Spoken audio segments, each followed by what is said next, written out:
काल मी तुम्हाला परिमिती कशी काढायची ती शिकवली, बरोबर?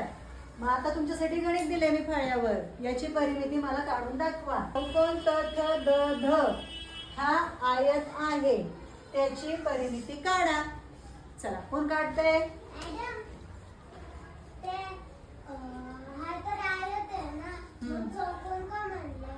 चौकोन का म्हटले? खूप छान प्रश्न विचारले संस्कृतीने.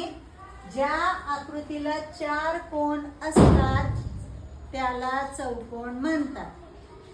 ज्या आकृतीला 4 कोण असतात त्याला चौकोन म्हणतात, बरोबर?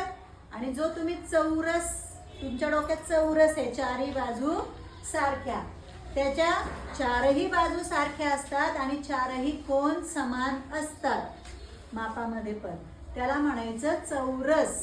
काय म्हणायचं? चौरस. आणि याला काय म्हणायचं? चौकोन. आयत पण चौकोन पण. जर समजा मी अशी आकृती काढली तर ह्याला पण तुम्ही काय म्हणणार? चौकोन.